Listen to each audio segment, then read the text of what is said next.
Hello මම නවීන් මම ලංකාවේ දේශීය කෘෂිකර්මය තමයි පුරුදු පුහුණු කරන්නේ.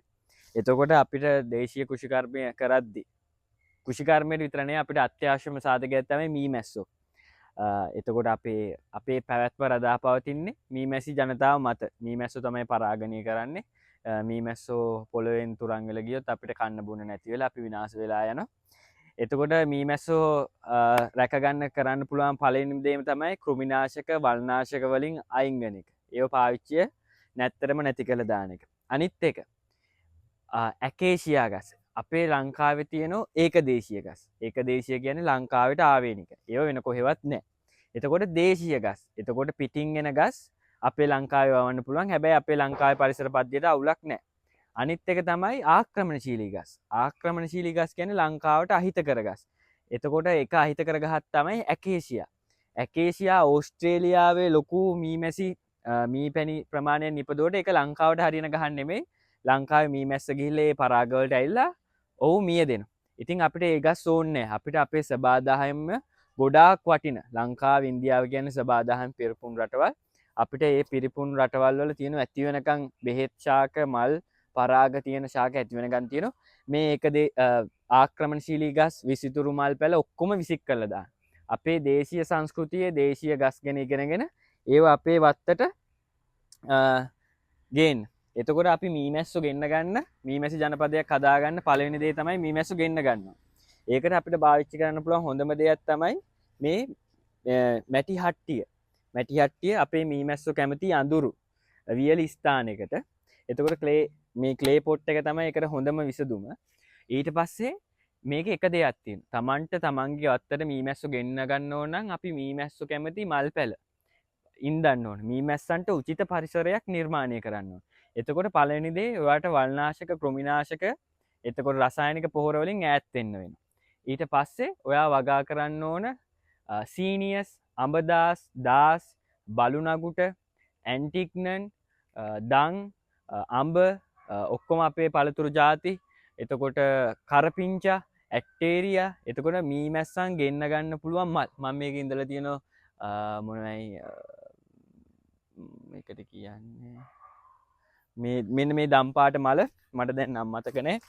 මේකත් හොඳ අවුරුද්ද පුරාම මීමැස්සන්ට පරාග තියෙන වැලක් මලක්. එතකොට මං ඒ ඉඳලා ඒ මීමැස්සන්ට මල් පරාග තියෙන මල් ජාති විතරයි මම මේක ඉඳන්නේ. කිසිම විසිතුරු පැලයක් මං ඉඳන්නේ නැහැ. මේ මීමැස්සෝ ඉඳුවහම අපිට ලැබෙන්නේ මොකද්ද? එක මීමැස්සන් එනවයි කියන්නේ තමන්ගේ ගෙදරට වාසනාව සෞභාග්‍ය ඉතිරෙනවා. ඒ කියන්නේ අපේ වත්තේ තියෙන ඍණාත්මක ශක්තියින් පිට වෙලා යනවා. එක මොකද මීමැස්සා එනවයි කියන්නේ ඒක අපි සෞභාග්‍ය ඉතරන කියන්නේ අපේ පොල් ගහේ අපේ අඹ ගහේ අපේ රබුටන් ගහේ පළදාව උතුරනවා. මොකද ඒ කට්ටිය අපේ පළදාව ඒව පරාගණය කරනවා. දෙක ඔයා හැමදාම මීපැණි කනවා නම් ඔයාට ගෑස්ටික් නැති වෙනවා, ඔයාට කොලෙස්ටරෝල් නැති වෙනවා, ඔයාගේ ප්‍රතිශක්තිකරණය ඉහළ යනවා, ඔයා ශක්තිමත් වෙනවා, ඔයා නිරෝගිමත් දිවියක් ගත කරනවා. හැමදාම මීපැණි ගන්න. හිස් බඩට මීපැණි හැන්දක් කන්න පුළුවන් නම් ඒක තමයි දිව්‍යමය ඔසුව. මොකද ආයුර්වේදයේ අපිට ගොඩක් බෙහෙත් දෙන්නේ මීපැණිත් එක්ක. මීපැණි තමයි අපිට උරා ගැනීමේ, අවශෝෂණය වීමේ ශක්තිය වැඩි කරන්නේ. එතකොට අපේ මීමැස්ස තමයි ඖෂධමය අතින් වැඩිපුරම ඖෂධමය ගුණය තියෙන මීපැණි හදන්නේ. මොකද යුරෝපයේ ගත්තොත් ඒවයි එක ජාතිය ගස් තමයි ගොඩාක් තියෙන්නේ. අපේ එහෙම නෙමෙයි. අපේ තියෙන්නේ මික්ස් ක්‍රොප්. එක චූටි ප්‍රදේශයක අධික ප්‍රමාණයේ විවිධ ගස් තියෙනවා. ඒතකොට කුඹුක්, මී, පළු, වීර, ඊට පස්සේ අඹ, රබුටන්, පැපොල්, ඊට පස්සේ එක මල් ಜಾති, දේශීය මල් ಜಾති. එතකොට අපි හැමතිස්සෙම කන්නේ උසස් තත්ත්වයේ මීපැණි. අනිත් එක කැලෙන් ගේන මීපැණි කන්න එපා. මොකද කැලේ ගිහිල්ලා මීපැණි කඩන එක මුළු මීපැණි මේවකම විනාශ කරනවා. එතකොට මීමැස්සගේ ඉඳලා පිලාවන්දේ ඉඳලා ඔක්කොම විනාශ කරලා තමයි මීපැණි ගන්නේ. ඒකින්ද කැලේ මීපැණි ගන්න එපා. තමන් කවුරු හරි දන්නවනම් මීමැසි පාලනය කරන එයාගේ මීපැණි ටික ගන්න. මොකද අපිට මීමැස්සෝ ඕන. මීමැස්සෝ වගා කරන්න ඕන. ඉතින් මේක කරන්න තියෙන්නේ මීමැස්සට උචිත ගස් ටික වවන්න, වල්නාශක කෘමිනාශක වලින් ඈත් වෙන්න.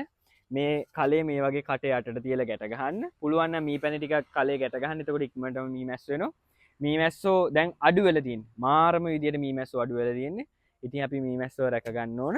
ඉතින් මේ කලේ මෙහෙම තියලා දැන් මම මේ දෙබලේ මෙහෙම තියලා මම මේක ගැට ගහගන්න යන්නේ. එච්චරයි තියෙන්නේ. හරිම සරල දෙයක් තියෙන්නේ. ඉතින් මී මැස්සත් එක්ක ජීවත් වෙන්න.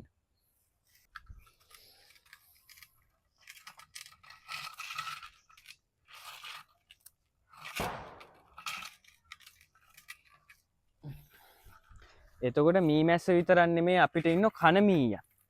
මංගාව කන මී මැසි වද 3ක් තියෙනවා. සාමාන්‍ය කන මීයෙක් එක ස්ථානයක අවුරුදු 30කට වඩා රැඳිලා ඉන්නවා. එතකොට කන මීය කියන්නේ පරාගණයට ඉහළින්ම දායක වෙන සතිය. අපේ එතකොට අපි එළවලු වගාවක් කරනවා නම් අපි කෘෂිකාර්මික සම්බන්ධ දෙයක් කරනවා නම් ලොකු වස්වැන්නක් දෙන කෙනෙක් තමයි කන මීය කියන්නේ. ඔයා කම්පෝස්ට් පිරෙන්න දැම්මත් ගහේ මල් පරාගණය වෙන්නේ නැත්නම් ඔයාට ගෙඩියෙන්නේ නැහැ. ඉතින් ඒකට විසඳුම තමයි මී මැස්සෝ. කන මී මැස්සෝ. ඉතින් ඔය වල්නාශක කෘමිනාශක වලින් ඈත් වෙලා අපේ විදියට මොකද අපි කන කෑම් බීම වලින් තමයි අපේ ශරීරය ගොඩනැගෙන්නේ. ඉතින් ඔය වස ගහන එක නවත්තලා ඉස්සර අපේ පාරම්පරික මුතුන් මිත්තන්ගේ දැනුම ආශ්‍රයෙන් වගා කරා.